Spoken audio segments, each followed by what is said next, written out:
ሬዲዮ ኤረና ካብ ከተማ ፓሪስ ዝመሓላለፍ ብኤርትራውያን ጋዜጠኛታት ዝዳሎ ነፃ ሬድዮ እዩ።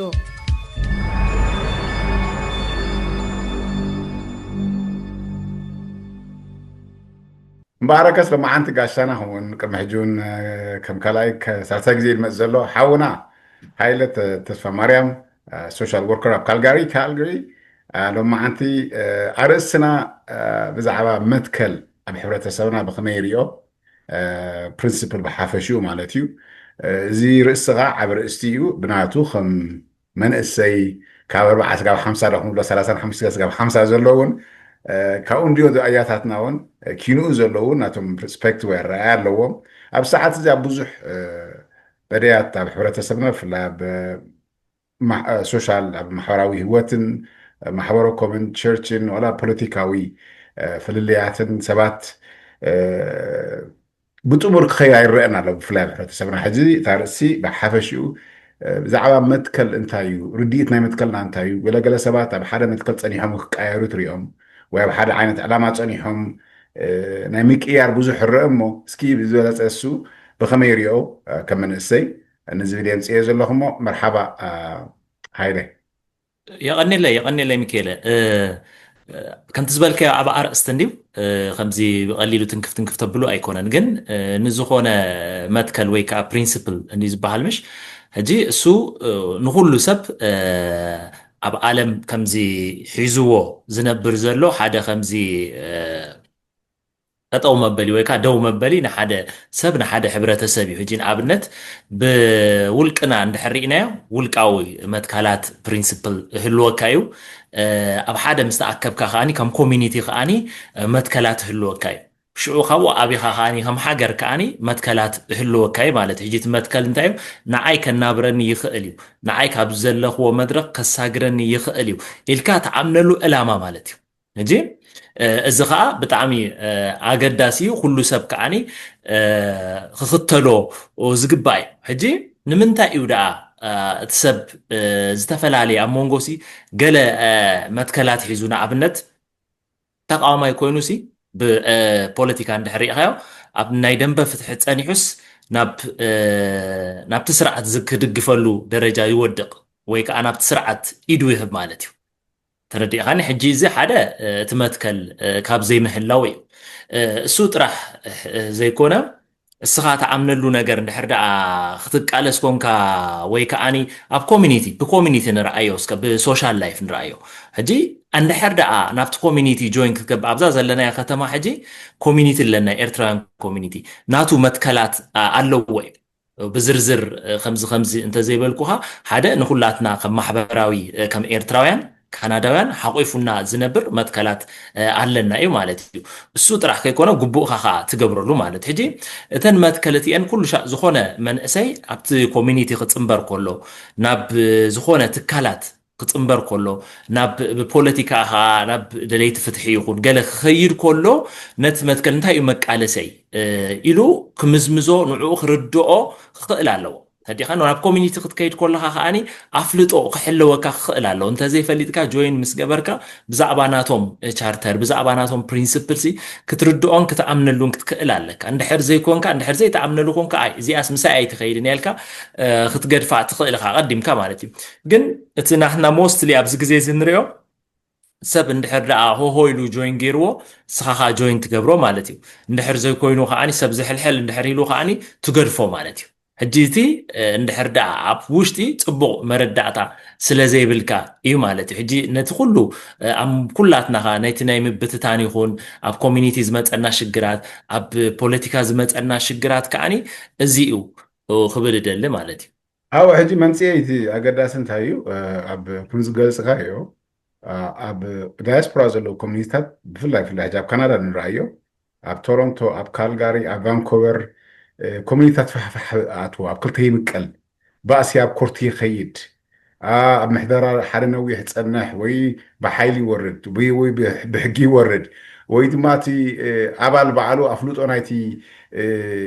كوميونيتي انتهي مالتي سلم انتهي من الزبل تكور رديت كومن عمناي دقفتن تقامتن كارايو حدا تمالي تقامي زنبري تمالي شو دقافة يخون وي دقافة زنبري أولا سادة تقامي يخون حجي تا حتى كم حبرة تصل حالي تي عنتوي كوا تنكيف كا خجمر كلها برنسبلسي أبقى قوما مالتي ناتكا فاندمنتال نحدا تعمل له حدا سبس من ساري عنتوي تقريب كا دلي بوليتيكا مالتي دلي فتح لك وصعان حرت سيين له حزبنا وي فتح ده ساين له بهاجرنا لك السو كورناتكا منت النحر كوين بزيقر سابير ترى راح يكون انا بفتحيك ولا بحدا على دفاع خلو ببوليس ويبخال تطوق تقبل لك مثلا تري دغاغير سا كوريكت مي فام رونغ حجي ابز تريكا ناي بحق نوح انا ناي زي بوليتيكاو بي بولو من ايرترا بزحات ودبات مصاي طفا غادي انت قام تخونه دغفت تخونه فلاليو حجي زيتات اب حتى ملكتاتني اب محبرنا خا حفشو اب حبرتسبنا خاطريو اب تشورش تفلالي تشورش فانا تحت ريو حدث انا حسلست خون اب كوميونيتي صغار جلس كايو انا تقولت كات فاكت زلو ما تاكل ابدلنا يعد ريو ابدلنا يعد حجي كورت بصحو تسب اب حماق له افان كبركم اب تورنتو خمو اب كورت دو حلو مال حجي بحافش وردان رديت هلنا دو نايتي متكل زبل حتي قريب لينا عين اسكي بقى هاتكم كجمر السخا حجاب ناي دريتي فتحن يركا اخا سباتكا بزبلت ብዙሓቱን ተላሊኻ ኣለኻ ስለምንታይ እዩ ኣብ ብናይ ደለፍተ መፅዓ ካደለ ክሳተፍዎ ከለዉ ርድኢት ናይ ብሓቂ ኣሎሎት መንእሰይልና ተሓስቦ ወይ ብኩራት ተሓሳስባ ወይ ናይ ነቕሓት ኣለና ኢልካ ትሓስብ ሕጂ እንታይ ይመስለካ ማይክ ብኩራት ኣሎን መሊኡን እንድዩ وترديخاني حجي كل شيء خنريو زغبانا تبكرات انتاي اندحريلكا نتي نعمل العلامه بوشتي مشالو بمتكلو بزي مردا علنا حجي انتاي نسبات مرأي قابتن العلامه مرأيسي نسبات مرأي يتقعنا حجي قبلك خلوخسي نحاده اندحردا انا حجي دلاي فتحيه دلاي فتح خون كله اب ايرترا فتح خنقسي زقالس زدلي زأمن زأمن مالتي كأمن ون زدلي هجي نعوق بخمي خاختم تصون دحري اللي إلكا أتبقى تي قواماوي حاجركم بسرتلنا تي قواما بتقبار خوال تزنبرة بايتوخات بارلما خانا بوتو خملس تعدنا يقولك أسابات ناي جليتات كيكونتي ناي حزب إرتران خذكون إذا خا ولا نحنا أنا زعمنا اللوت راح زي كونسي مبزحته حزب إيرتراون ناس إنه تخد كالس كله بقى تعدس نا إيرتراون نخو قبرو واي تي مور واجاس خفلو مالتي ستيل ون سوي وزقطل زلو حدش زمت أنا ويز فترة نجار يلا جن السو ندحر دعا خوينو أب إيرترا أتوكيركا ردي خاني أوجتو كم يجركا إخا علاماتاتكا خذ نخلاتنا نقرحونا مالتي كابت زلنا يا مدرك نخنوت حجي أب كم زجن ندحر دعا ولك أسبات ترقي ندحر كونكا أنا عبنت تي ولك أسبات بعخا قلنايو مسايو وتقولون ندحر كونكا ويودع عديو تردي خان نعشتو قجلي ويورداو خمزي أوراجاو أتحساسبا ندحر حاليو نعاخا تنكيو حدقاي حجي كلاتنا نتسا كونكا بزعبا علامة خاخا بزعبا متكلكا خطريو زقبا ولا سوء تحوي تبلو ندحر تقاقيو مسوخ تردون مسوخ تردادا عنيو زقبا أكامبر السوس لزبلا إلكا مسوخ يدكا نتقولو كل السرح كايو طوعوا اختبلو قبو أيكونن سلازي ازي أب كلاتنا قلتي زل ولا بكومينيتيو أبزي ناي محبرا ونابرا ردي خاني هجي أوشت مساعتها خاشعو بقى تي ودع عدي زبلو تو زقربو ندحر دا حشو خيلوو بقى مسوخ يد تحدى سايد انتا يبل نمنتا يخوم وقبر كيبلنا مالتي سلازي زقيقاتات كرم على ولا وي مواطوها يبلنا انكالي هدي خاني ميكيلي هجي نولك أسابات ترقى يكون كاسي نتمتكل مع كومينيتي شجرات دو تفتيرو له كورت دو بتصحي له انتا يونا او ما بتصحيو هدي خاني انتا يو ما بتصحيو بغلتيو سايد تقدم زنبرة نمنتا يو اب كورت بتصحيو والخسيسو نعو بطبق كتحاز كرق اللو مالتي اتا ابزلو خانتا يزبي ولا ميديا متيخا مالتي صوم كنتا يمزبلو هدي خاني بغلتيو عمتيخا اتي زفرد ناب حزبي يورد مالتي اندحر دعاقن سبات نتأمت سبات نرئي ود عدي ود ختماي متعابيتي نبل اندحر كويناقن اتخالون قول لو متعابيتو ود عدو علوي سلازي قد السماء معي تخيلنخا أفتح سالويك حاجة سيستبوت حتى لاتني قريت هذا اللي أجي أب نوي حوانا قبر ناي كم زدلك ود عدي دي ود قال دمت ماتي ناي جزاوتي ناي قال بزح ترقي خاب نوز أمريكا بعلات قبر ናይ ማይ ተመናይ ድዩ ናይ ጎዳይ ተፈላለየ ኮታ ሕጂ ይሓስብ እሞ ስለምንታይ እዩ ኣብ ውሕድ ህዝቢ እዚ ህዝብናሲ ውሕድ ኢና ከም ህዝቢ እንድሕር ኢኻና ኩላና ተኣኪብናስ 6 ሚልዮን ተበፃሕና ኢና ኣብ ውሽጢ ናብ ደገን ዘለና ኣብዚ ሓደ ህዝቢ በዚ ከምዚ ዓይነት ክከፋፈል ከሎ ሕጂ ሕቶይ እንታይ መሲልካ ሃይላ ሓወይ ናይ ንቑሓት ብክራት እዩ ዘለና ኣብ ከምኡ ዓይነት ክንኣቱ ኣብ ዝተሓተ ንዓይ ኣርመን ሜቢ ከይጋግኣነ ነዊሕ ፀኒኻ ሃይለብሲ ንዓኻ ፈልጠካ ምሽ ነዊሕ 15 ዓመት ንዓይ ኣብ ፅቡቕ ኣብ ሕማቕ እያ ኣለኻ ፈልጠካ ወይ ሻይ ሰቲ ሓንሳብካ ኸይድ ኦለሳድን ናይ ገዛውተይ ዲ ወላ ናይ ገሌልካ እንድሕር ክገብር ጀሚረ ከም እንታይ ተበጊሰልካ ተሓስብ ስኻ እንታይ እዩ ንዓይሲ ኣብኡ ደብፃሕነስ እንታይ እዩ ስለዘቕረብካ ኢኻ ንእስለይ ኣነ ሕጂ ኖ ተረዲእኒ ሚኬል እዚኣ ሕጂ ኣነ ብኔጌቲቭ ኣይኮንኩን ዝጥምታ ሕጂ እቲ ዕላማ ንፈላለዩ ሕጂ እስኻ ምስ መተዓበይትኻ ክትእከብ ትኽእል ኢኻ ብማሕበራዊ ናብራ ኣነ ፀገም ኣለዎ ኢለ ኣይኣምንን ተረዲእኻኒ ብማሕበራዊ ናብራ ወዲ ገዛውተይ እዩ ከምዚ ኢልካ ክትሪኦ ክትተኣኻኸብ ኣብ ማሕበራዊ ናብራ ኣብ ፀገምካ ኣብ ሓጎስካ ገለ ማሕበራዊ ናብራ ኢና ንብል ዘለና ተረዲእኻኒ ክትተሓጋገዝ ትኽእል ኢኻ ግን እቲ ፀገም ዝፍጠር ዘሎ እንድሕር ዳ ኣብ ኤሪትሪያን ኮሚኒቲ እቲ ናትዩ ናይቲ ወዲ ገዛውተይ ወዲ ከተማይ ትብሎ ሰብ ኣስጊርካ ናብቲ ኮሚኒቲ ተምፅኦ እንድሕር ኮንካ ሽግር ፍጠር እዩ ብዛዕባ ኤርትራ እንዳሓሰብካ ናይ ኤርትራ ክትኮነለይ ትብሎ ዕላማታት ኣቐሚጥካ ብገዛውቲ ተሓስብ እንድሕር ኮንካ እሱ ዝበሎ ይኹን እሱ ክመፅእ ኣለዎ መሪሕነት ተሓስብ ተኾንካ ሽግር እዩ ኣባኳ መፅበፅካ ዘሎ ሕጂ ክንፈላለዮ ኣለና ማይ ክንፈላለዮ ኣለና ሕጂ ዝነብራ ዘለኹ ደቂ ገዛውትን ኣብዛ ዘላ ኸዋሲ ኤርትራውያን እዮም ግን ኣብዛ ኮሚኒቲ ኢና ንነብር ኣብዛ ገዛውተይ ማለት እዩ ተረዲእኻኒ ተኣኻኺብና ሻሂ ክንሰቲ ንኽእል ኢና ኣብዛ ገዛውቲ ስለ ዘለና ኣብ ሓደ ኮሚኒቲ ኣንስትና ድዮም ገለ ድዮም ተኣኪቦም ገለ ክገብሩ ይኽእሉ እዮም ቆልዑ ገለ ክእከቡ ይኽእሉ እዮም ሕጂ እዚ ጌጋ ማለት ኣይኮነን ነቲ ዘለካ ነቲ ኤርትራውነትካ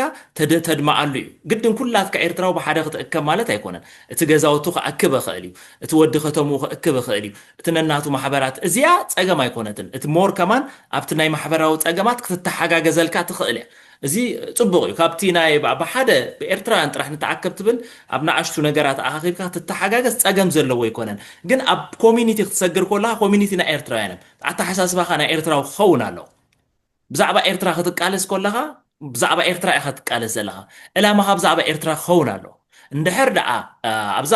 ካልጋሪ ስለ ዘለና ማይክ ኤርትራውያን ኣብ ካልጋሪ ኢልና ኣነ ንስኻን ሻሂ ሰቲና እንታይ ንግበር ተባሂልና ኢና ቅድም ኣብ ኢንተርቪው ነዚ ኣብዚ ዘሎ ሰብሲ እንታይ ክንሕግዞ ንኽእል እንታይ ክንገብር ንኽእል ኢና ስለዚ እዚኣ ፅበት ኣይኮነትን ነቲ ኣብቲ ከባቢኻ ዘሎስ ኣኪብካስ ክትሕገዝ ክትተሓጋገዝ ምግባር ማለት እያ እንድሕር ደኣ ኣብ ኮሚኒቲ ኣብ ክስታይ ኣብ ዝዓብዩ ነገር ብዛዕባ ኤርትራ ክትዛረብ እንድሕር ኮንካ ግን ካብ ወገነይ ወገንካ ወፂኻ ብዛዕባ ዘሎ ዕላማታት ሪኢኻ ነቲ ሓሳብ ኢኻ ክትሰምዖን ነቲ ሓሳብ ክትረትዖን ዘለካ ነቲ ሰብ ኣይኮንካን በቲ ሰብ ከዓ ጎኑ ጎኑ ክትከይድ የብልካ ምስቲ ሓሳብ እንድሕር ተሰማሚዑ የዋፀና እንድሕር ኢልካ ምስኡ ትኸይድ እንድሕር ዘይተረዲእካ ክትርዳእ ክትሓትት እንድሕር ደኣ ዘይተረዲእዎ ሰብ ኣልዩኻ እንድሕር ተረዲእካ ተረድኦ ማለት እዩ ሕጂ እተን ጉዳያት ብኸምኡ ንሓዘን ሚኬለይ ፅቡቕ መርሓባ ሕጂ ንምሳሌ ፅቡቕ ከምፂኻ ኣብዚ ናይ ደንበ ፍትሒ ረእዮ እሞ ኣብ ዝተገበረ ብፍላይ ኣብ ብርጌድ ንሓመዱ ቅድሚ ሕጂ እውን ነይሩ እዩ ዝጎልሐ ግን ኣብ ናይ ብርጌድ ንሓመዱ እዩ ናይ ሰራያን ኣኮሎግዛይን ዝብል ኣብ በዓል ኣብ ኤውሮጳ ዕዱል ዝኾነ ዝዛረቡሉ ዝጫቃጨቕሉ ኣብ ሶሻል ሚድያ ብዙሕ ትርኢ ኢኻ ፋም ኖት ሚስቴክን እዚ ሕጂ እቲ ቀንዲ ዕላማ ንምሳሌ ናይ ብርጌድ ንሓመዱ ከም ዝፍለጥ ፍትሒ ደልዩ ኣብ ውሽጡ ግን እዚ ትርኢ ኣለኻ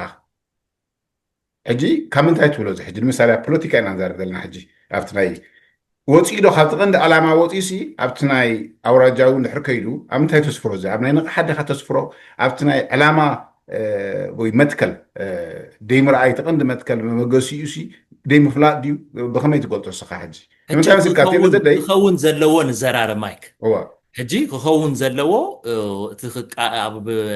ብርጌድ ንሓመዱ ኮይኑ ክቃለስ ዝደሊ ሰብ ወይ ዘቃለስ ወይ ዋጋ ዝኸፍል ዘሎ ሰብ እንታይ ክርኢ ዝደሊ يعني ንምንታይ ኢኹም ዝገብር እቲ ኣብ ኤርትራ ዘሎ ኣብ ናይ ኤርትራ ሲ ብቅዋም ክትመሓደር ብባይቶ ክትመሓደር ፍሪደም ኦፍ ስፒች ክህሉ ተረዲእኻኒ ሰብ ዝመረፆ ህዝቢ ኤርትራ ዝመረፆ ስርዓትካ ክትከል ብድምፅኻ ብዲሞክራሲያዊ ኣመራርሓኻን ኣብ ኤርትራ ክንመሓደር እዩ ሕጂ ንጹር ነዚ ንምግባር ቅዋም ክትግበር ኣሎ ገለ ክትብል ኢኻ ማለት ሕጂ ኣብኡ ኢኻ ክትርኢ ዘለካ ሕጂ ኣብ ከምዚ ዕላማታት ከፊትካ ተበጊስካ ክትቃለስ ከለኻ ዲኻኒ ግድን እንድሕር ደኣ እቲ ብኻልእ ዘሎ ጉጅሌታት ወይ ከዓኒ ማሕበረሰባት ክፍልታት እንድሕር ደኣ ዘይመፂካ ለሚንካ ክተምፅኦ ይትኽእል ኢኻ ዲኻኒ እስኻ ግን እቲ ክትጥንቀቐሉ ዝግባእካ ነቲ ዕላማ ካብኡ ክትወፅእ የብልካ በታ ዕላማት እያ ክትቃለስ ክትክእል ኣለካ እንድሕር ደኣ እቲ ጆይን ዝገበረካ ግን ካብቲ ዝጠቐስካዮ ክፋል ኣውራጃ ይኹን ስርዓት ናይ ኣመሓዳድራ እንድሕር መፂካ ግን ዋላ ሓንቲ ክትገብር ኣይትኽእልን ኢኻ እቲ ስጋእ ዝመፀካ ነቲ ቃልስኻ ኢኻ እትቕፅሎ ማለት እዩ ግን እስኻ ክፉ ክትገብሮ ክተረድኦ ንኩሉ ብማዕረ ክትጥምት ክትክእል ኣለካ ማለት ቢኮስ እቲ ቃልስሲ ረብሓ ናይ ኩላትና እዩ ኣብ ኤርትራ ለውጢ እንድሕር መፅዩ ኣነን ማይክንሲ ብሓደ ኢና ክንርባሕ ዲኻኒ እቲ ዘሎ ሕብረተሰብ እውን ኣብ ውሽጢ ዘለኻ ቀንዲ ተረባሓይካ ኣብቲ ኣብ ውሽጢ ዘሎ ከዓኒ ቀንዲ ክስታይ ማለት እዩ ተረባሒ ዝኸውን ማለት ስለዚ እቲ ተሓሳስባኻ ደኣ ክሰፍሕ ኣለዎ ዕላማታትካ ክተነፅሮ ክትክእል ኣለካ እምበር ከምዚኡ ዝመፁኒ እሞ እሶም እንድሕር መፂኡምና ንሕና በዚሕና ኣለና እሞ ኢልካ ክትቋርፆ ወይ ክትገድፎ የብልካን እስኻ እውን ኣብቲ ዕላማት እንድሕር ፀቢብካ ብኣውራጃ ብወረዳ ተሓስብ እንድሕር ኮንካ ሓዝኻ ጌጋ እዩ ኣየስግረካን ዲኻኒ ካብቲ ዘለኻዮ ክትስጉም ኣይትኽእልን ኢኻ ስለዚ ብሓሳብ ኢኻ ክትመርሖ ዘለካ ብዛዕባ ኤርትራ ክሕለም ኣለዎ ክሕሰብ ኣለዎ ኣብኡ ከዓ ተቃልስናኻ ናብኡ ክተኩር ኣለዎ ክፉት ትገብሮ እቲ ኣቕመይ ከበርክት ዝብል ከዓኒ ኣብቲ ዝደልዮ መፂኡ ኣቕሙ ከበርክት ክኽእል ኣለዎ ሕጂ ከም ሃይለሲ ዊታኩም ብነፃ ኢና ንዛረብ ዘለና ነው ካብቲ ድኽመታት ዝረአ ናይ ፖለቲካዊ ምንቅስቃሳት ኣውራጃ ቀንዲ ካብቲ ሓደ ፀገማት ሓደ ፖለቲካዊ ምንቅስቃስ ድባታተንሉ ብዙሕ ግዜ ተረኣዩ እጂ ስኻ ናትካ ፀብፃዊ ክድምድሞ ከለኻ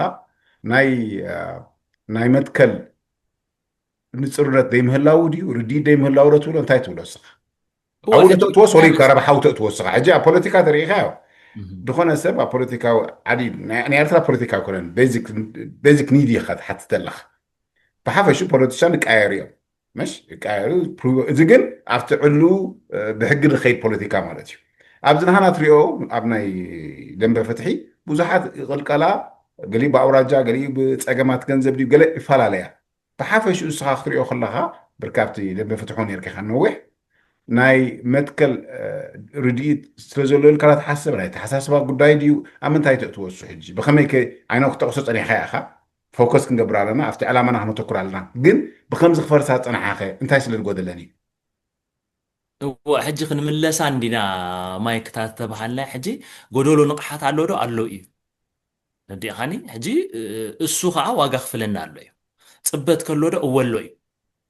ረዲኻኒ እሱ ከዓ ዋጋ ክፍለና ኣሎ እዩ ዲኻኒ ሕጂ እቲ ኣተሓሳስባና ኩሉሻ ከምቲ ዝብለካ እዩ በቲ ኣስፋሕ ክነብሎ ኣለና ኣብዛ ዘለና ማይክስ ነዊሕ ዓመታት ኣብዚ ጌርካ ኣለኻ ንሕና ኣብዘን ውሕዳት ዓመታት ኢና ጌርና ግን ኣብዘን ዝመፀናዮ ከተማታት ኣይኮነን ምስ ኤርትራዊስ ምስ ናይጀርያዊ ምስ ፊሊፒኖ ምስ ኤዥያ ዘለዎ ምስ ፃዓዱዶ ምስ ላቲን ኣሜሪካ ዘለዎ ምስ መዓት ሕብረተሰብ ተሓዊስና ብሰላም ንነብር ኣለና ዲኻኒ ንነብር ኣለና ኢና ኣብ ስራሕ ካእኸሙ ማለት ስለዚ ኣተሓሳስባና መሪፁ ዝተወልደ ሰብ የለን ኣነ መሪፀ ይኮንኩን ካብ ተወለድኮ ስድራይ ዓደይ ኣውራጃይ ገለ ኩሉ ዝመረፀ የለን ተረዲኻኒ ሕጂ ካብ ከምኡ ካብ ኮነ ነቲ ዘለካ ግን ተቐቢልካ ተሓጒስካ ንዕኡ ክተመሓይሾ ኢኻ ትፍትን ነቲ ዘሎ ኩነታት ኣብ ከባቢኻ ዘሎ ከመይ ጌርና ነፅርዮ ንነብስኻ ተመሓይሽ ንስድራኻ ተመሓይሽ ከባቢኻ ንሓገርካ ክተመሓይሽ ትፅዕር ማለት እዩ ሕጂ ቀንዲ ኣብ ደገ ዝኸብደና እንታይ እዩ ኩሉ ሻዕ ነቲ መትከል ንበሎ ኣተሓሳስባና ይንቃሕ ንበሎ እምበር ኣብዛ ዓዲ ሰላም ብሰላም ንነብር ሚኪ ሕጊ ስለ ዘሎ ጥራሕ ኣይኮነን ኦፍኮርስ ሕጊ ኣሎ እዩ ግን ነቲ ሕጊ ዘኽብር ሓይሊ ኸ ኣሎ እዩ ሕጂ ኣብዚ ገለ እንድሕር ጌርካ ኣይ ካብ መስመረይ ክወፅእ ኣይ ሕጊ ክጥሕስ እየ እንድሕር ኢልካ ኣብታ ዝባንካ እያ በዚኣ ኣላዲዶም ብትኬትን ብገለን ኣላዲዶም ብማዕሰርትን ብገለን ኣላዲዶም ኣብ ፖስቶም ምፅኡኻ ማለት እዩ ሕጂ መብዛሕትኡ ሰብ ኣብዚ ምስ መክላ እንታይ ከየምፅኡ ገለ ትብለኻ ሽዑ ትሪኦ ኣብ ገዛኻ ሜልቦክስ ምስ ከፈትካ ናይ 500 ናይ 300 ናይ 400 ትኬት መፀካ ናይ ገለ መፀካ ሽዑ ከምኣ ገይሮም ርእስኻ ከምተድንን ኣብታ መስመር ሰጥ ከም ትብል ገብሩኻ ማለት እዩ ሕጂ ሕጊ ምህላው ጥራሕ ኣይኮነን ነቲ ሕጊ ዘኽብር ሓይሊ እውን ኣሎ እዩ ዲኻን ሕጂ እዚ ደላይ ፍትሒ ይኹን ዋላ ብኤርትራውያን ኮሚኒቲ ሕጂ ከምኡ ክንገብር ከለና ኦፍኮርስ ነቲ ፕሪንስፕል ነቲ ቅዋም ገለ ክንክተሉ ኣለና ግን ንሕና ሕጂ በይንና ኣብዚ ሕጊ ኖኖ ከምዚ ገበርካ ናብ ኮሚኒቲ ከምዚ ገበርካ ኣብ ደለይቲ ፍትሒ ኢሉ ዝኣስረካ ዘቕጥቅጠካ ዝሰውከካ ሰብ የለን ስለዚ እሱ ስለዘይኮነ ሕጂ ሞር ኣብ ሃለውሳ ንዓቱ ዘለና ማለት እዩ هدي حجي كابكم ونتأخن وات جن أنت أخذت قبر حدا بزلنا بوتا بحلنا ناخن جزء لنا خن نقالس كلنا ويا كوميونيتي قال فولنتير غير ناخن تربيت خن قبر كلنا نعقبتنا نحلنا ناي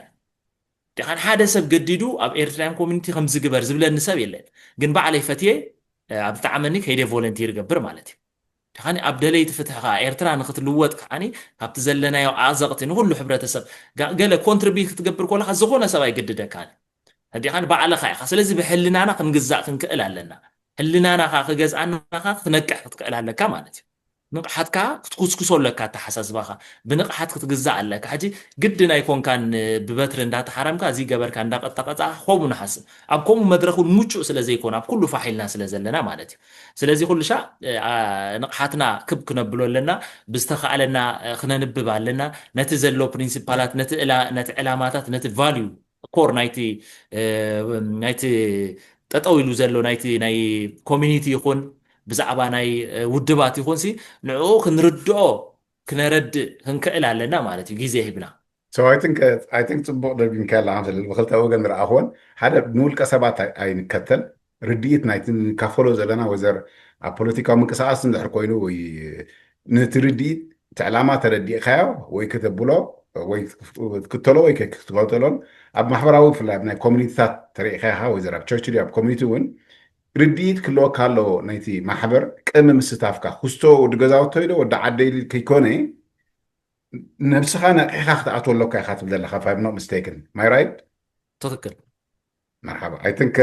بأنت بقدر كان الله خنا إذا مرسيات الصراحة جاب استمكرها خا بزح حزي الصراحة زلها بزح immigrant وجه حدثت متعتي خا تختار أنت تعزم تري هو حجي أنت مسلك أنا كذا قداش يونات كون مثلا فلان إذا حدث generation صح تقبلتيهم نو تذكر هو حجي انتاي مسلك بقبو سبيشال حجي كابتي زلنا وحبرتسب مقابت ابت زلنا حبرتسب كنا ابت نغبرو انا كل شيء خبلو زدل ነገር አለው حجي اب سدت كوفيل كان كندا ክትመጽሲ መብዛሕቱ ሰባብ ዝዎ ካናዳ ከም ተጸበናያ ኣይኮነትን ጸኒሓትና ብሉኻ ማለት እዩ ሕጂ ትትክክል ተሐቀ ግን ካናዳ ዲያ ከም ዘይተጸበኸ ከም ተጸበኸያ ዘይኮነት ዘይኮንካያ ወይስ ስኻያኻ ካናዳ ከም ዘይተጸበየት ካዝኾንካ ተረዲኻኒ ሕጂ ካናዳ ክተምጸካ ኾላ ናታ ትጽበዮ ካባኻ ትጽበዮ ነገር ኣሎ ቀዳማይ ቋንቋ ኣሎ ተረዲኻኒ ናይ ቋንቋ ክእለት ክተጽርለካ ሕጂ 6-7 ዓመት ኮፍ ኢልካ ኢትዮጵያ ኡጋንዳ ገለ ወላ ሓንቲ ከይገበርካሲ ኣብዚ ምጽእ ኢልካ ክትሽገር ናይ ግድን ማለት ስለዚ እቲ ናብ ካናዳ ክመጽእ ኢሉ ዝሓስብ ሰብ ኩሉ ሻዕ ነፍሱ ክዕቢ ክኽእል ኣለዎ እዩ ولا بزل خا يكون كات حقي كل شيء نفسك تقبل لك عندي ولا بزمس مصخ حجي ቋንቋታት ትምህርትታት እንዳተማሃርና በዩቲዩባት ማዓት አለው ፕሮግራም ቋንቋ ከተማዕበሉ ብዙ መሰረታው ነገር انت خيلك خابو حليفك خاني نفسك تعبيلو اب كوليجات اب يونيفرسيتات بتازلخ يا مالتي كورس ክትወስድ ክትመሃር مالتي انت زي كوينو ولا كوفيلك خابتوعل ኣይከፍሉ ኻኔም ቮለንቲር ገለ ቴክኒክን ገለ ተማሃር ማለት እዩ ሕጂ ከምኡ ስለ ዘይጸንሐና ክንመጽእ ካናዳ ጥራሕ ንእተው ኢልና ስለ ንመጽእ ኣብዛኻ ብዙሕ ሽግር የጋጥመና ኣሎ ማለት እዩ ቢኮዝ ስራሕ ዘየለ ይኮነን ስራሕ ኣሎ እዩ መብዛሕትኦም ግን ምስ መጸ እዞም ዌስት አፍሪካ በዚ ኤሽያ ዘለው በገለ ቋንቋ ስለዚ ክእሉ ቀልጢፎም ሶም ይወስድዎ ማለት እዩ ስለዚ ንሕና ኻ ንድሕር ኣለና ስለዚ ኩሉ ሻዕ ግሎባላይዜሽን ይዘለናዮ ግዜ ኩሉ ሻዕ ብቴክኖሎጂ ዲዩ ብትምህርቲ ዲ ብሓሳብ ዲ እንዳዓበየና ነፍስና እንዳዓበናያ ተወዳደርቲ ክንከውን ኣለና እንዳዓበናያ ክንከይድ ኣለና ተወዳደርቲኻ እንዳኾንና ክንከይድ ክንክእል ኣለና ማለት እዩ ስለዚ ኣብዚ መጺናውን ኮፍ ኣይንበል ብተኻለና መጠን ንውፃእ ንሰባት ንርከብ ብዛዕባ ስራሕ ዲ ብዛዕባ ትምህርቲ ዲ ብዛዕባ ቢዝነስ ዲ ገለ ንዕብዮ ኣተሓሳስባና ኔትወርክና ኻ ንዘርግሓዮ ምስ ሰብ ምልላይ ጽቡቕ እዩ ኣብዚ ኸድካዮ ሃምብል ኮንካ ሰላም ኢልካ ኔትወርክካ ትዝርግሕ ቋንቋታትካ ተማዕብል ጽባሕ ስኻ ልመዓልቲ ሕጂ ኩሉ ሻዕ በቲ ዘለናዮ ኩነታት ንነብስና ክንፈርዳ ኣይግባእን እዩ ትማሊ ኣብ ካልእ ቦታ ነርና ሎሚ ኣብ ካልእ ቦታ ኣለና ጽባሕ ካብ ካልእ ክንህሉ ኢና ሕጂ እቲ መጻኢ ከዓኒ ኤርትራ ካብዚ ዘላቶ ኣዘቕቲ ነውፃእ ከዓኒ ንሕና ኢና ካልእ ሰብ የብላን ካልእ ካብ ሰማይ መፅኡ ካብዚ ዘላቶ ኣዘቕቲ ዘውፃእ የለን ሕጂ ከምኡ እንድሕር ኮይኑ ክትም እንድሕር ዳዓ ተማሂርካ ሓሳባት ሓሊካ ክትረዳዳእ እውን ኣይፅግመካን ክትረዳዳእ ትኽእል ኢኻ እዚ ኩሉ ፀገማት ዝፈጥረልና ዘሎ እንድሕር ዳዓ እተሓሳስቡ ብሱል ዝበለ ሰብ ሓሳብ ዘለዎ ሰብ ኮይኑ ክትረዳዳእ ብሓንሳእ ክትሰርሕ እንትኽእል ኢኻ ሕጂ ኣብ ከምኡ ደረጃስ ኩላትና በቢ ዘለናዮ ኣብ ዘለኽዎ ጥራሕ ከይኮነ በቢ ዘለናዮ ሙሉእ ዘለዎ ኤርትራዊ ካብ በዓልቲ ናብ መዓልቲ ዘለናዮ ብቁጠባ ብትምህርቲ በተሓሳስባ ብቴክኖሎጂ ኩሉ ሻ ክንምዕብል ካብቲ ዝነበርናዮ እንዳሓሽና ክንከይድ ክንክእል ኣለና ባህላየ የቐኒየለይ ማይክ መርሓባ ብጣዕሚ የቐኒየለይ ሃይለ ተስፋ ማርያም ናይ ብሓቂ ነዚ ነታ ናይ ሓፃር ርእቶኻ መፂኻ ምሃብካ ብጣዕሚ እየ መስክነካ የቐኒየለይ